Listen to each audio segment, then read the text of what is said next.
Hello, and welcome to Songs for the Struggling Artist, the blogcast. This is episode 342. My name is Emily Rainbow Davis, and I am happy to be with you. Actually, no, I really am. Because this post that I'm about to read to you is about appearing to be happy to be somewhere and not actually being happy to be somewhere. In a way, I think it's part of it. I'm not 100% sure what's underlying this whole phenomenon for myself, but I'm going to tell you about it. I'm going to read you this blog. It is called Smiling on Zoom. The thing about Zoom for me is I usually end up on the floor crying after the meeting is over. It's either that or a migraine. I couldn't tell you exactly why. There are a lot of reasons a human mind might respond negatively to this experience.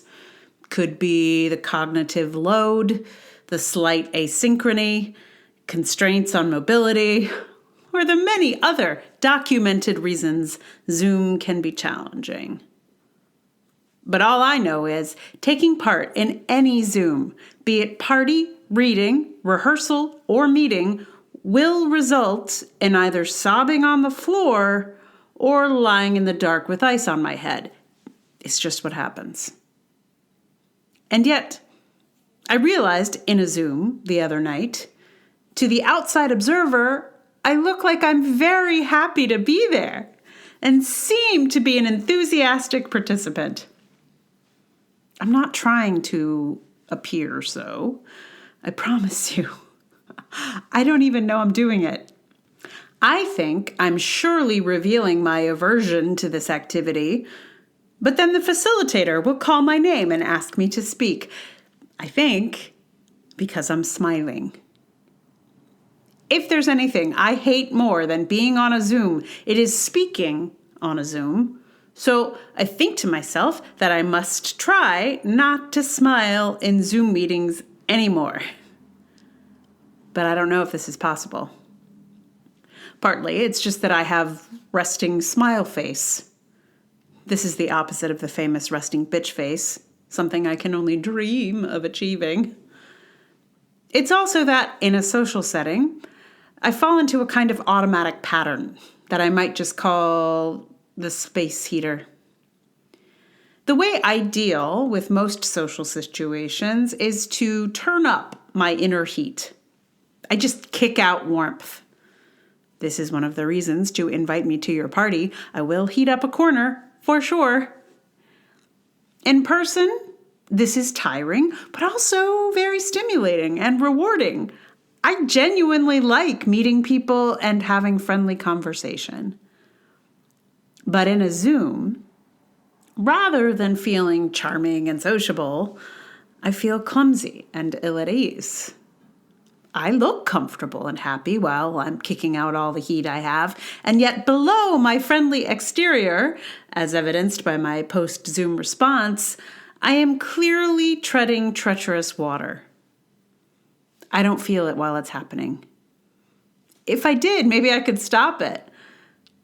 I think I'm just trying to survive a situation that is extra challenging for my brain, and one way that I survive is by turning up the charm, or the smile, or whatever. And then once it's all over, I find myself weeping on the carpet for no discernible reason.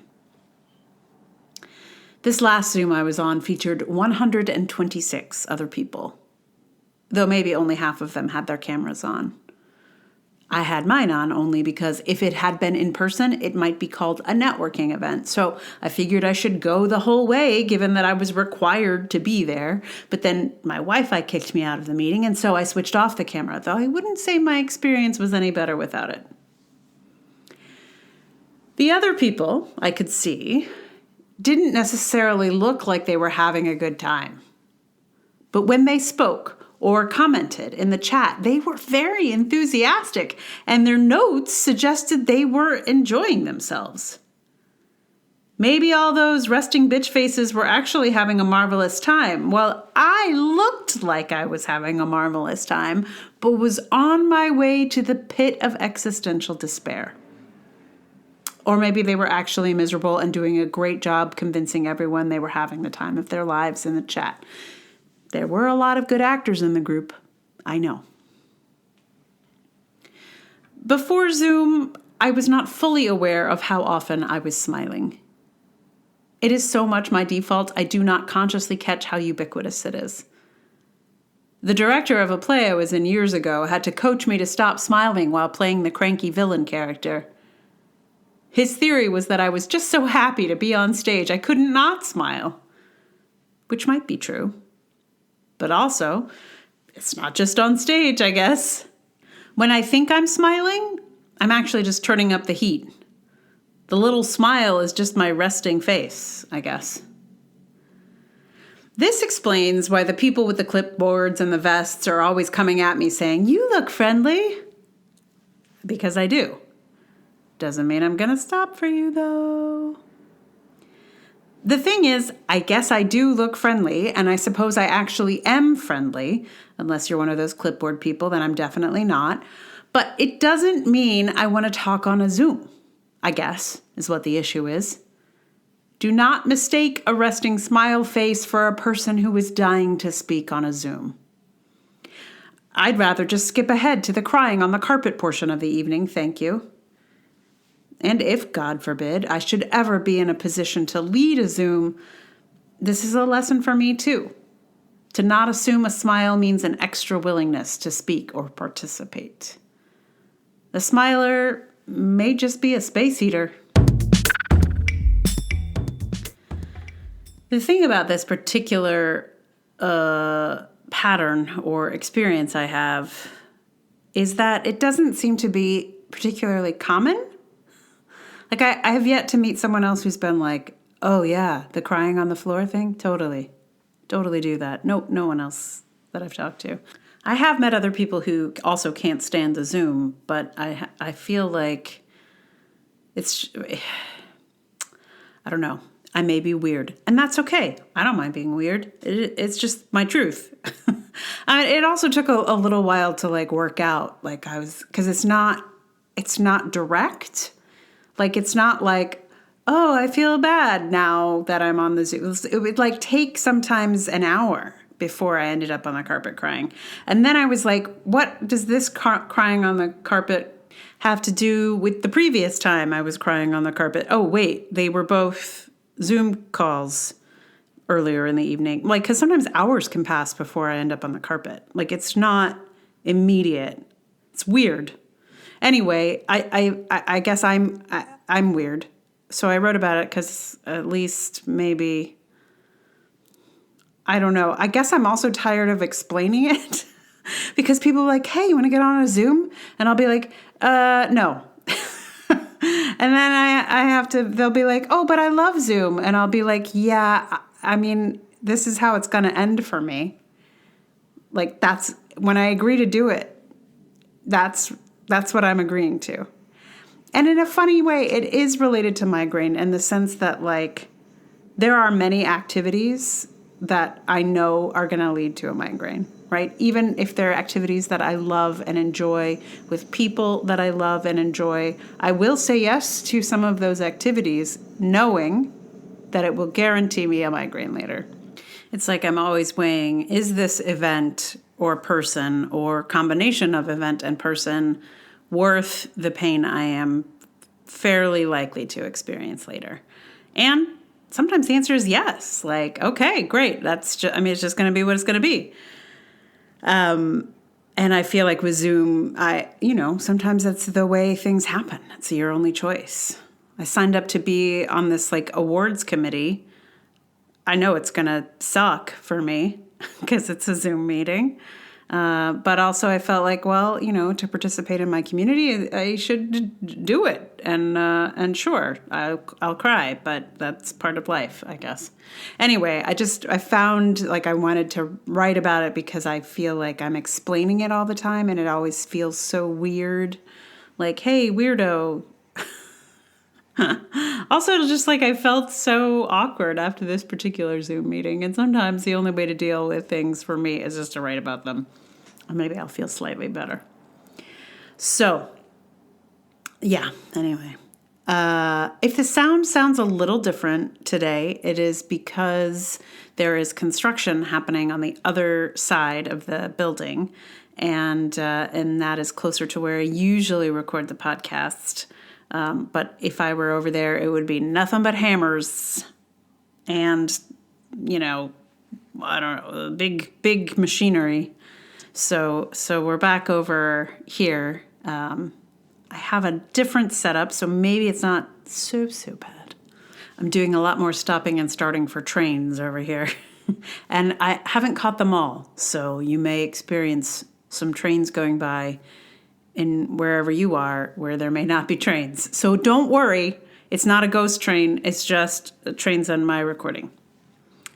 So, song today is a song I did not know before. I went looking for songs about smiling because I sort of have gone through the ones that immediately came to mind already. I have, in fact, already done Lily Allen's Smile. I had forgotten, but I looked it up and I had. So I went just looking for other songs about smiles. And you know what? There are a lot. People write a lot of pop songs about smiles. It is really something. I was shocked. It's really, this is a funny sort of window into like what is a popular topic for a song. Because I look things up, And, you want a song about food, weirdly, or cooking, you're going to not have so much luck, which I found bizarre and highly unexpected. And I didn't think there were a lot of songs about smiles, but there are. So if I have further blogs about smiling in the future, I have a long list of possibilities. But this one was the most appropriate and real fun to learn and discover. It is called Smile Now, Cry Later, which is exactly my experience of Zoom. And the band that recorded it was Sonny and the Sunliners, a group I had not heard of, but sound really interesting. They were like a Chicano band, and the lead singer was the first Latino on American Bandstand, which is super cool. No idea. So I'm going to learn some more about them now that I know this song. So I'm going to play that for you in just a minute. Meanwhile, thank you so much for listening. If you like the podcast or the blog, please tell someone about it. Like, review, subscribe.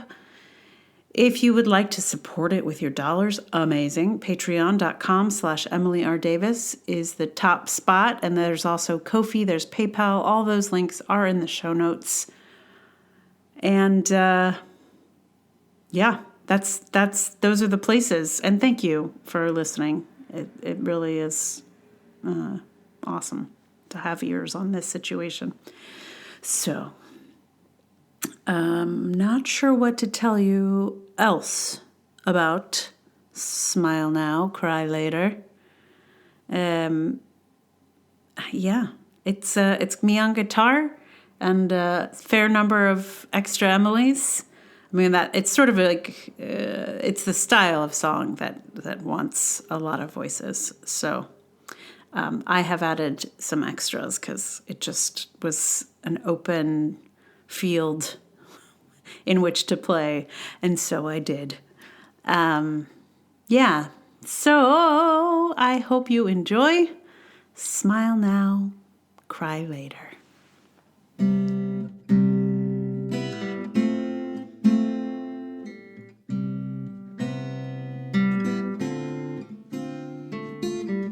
Smile now, cry later.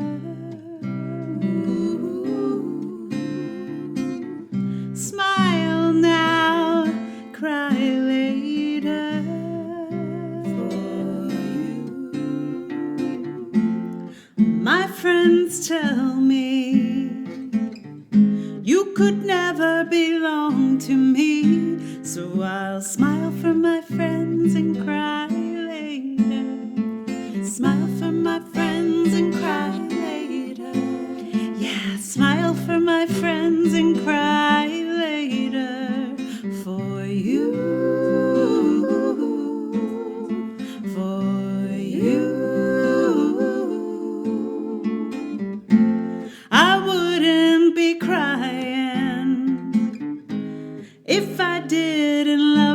so I'll cry for my friends and smile later. Smile for my friends and cry later. Yeah, smile for my friends and cry later. For you.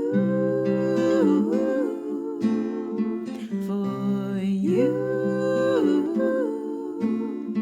Smile for my friends and cry later. Smile for my friends and cry later. Smile for my friends and cry later. Tell me that you love me, that you'll put nobody else above me, and cross your heart.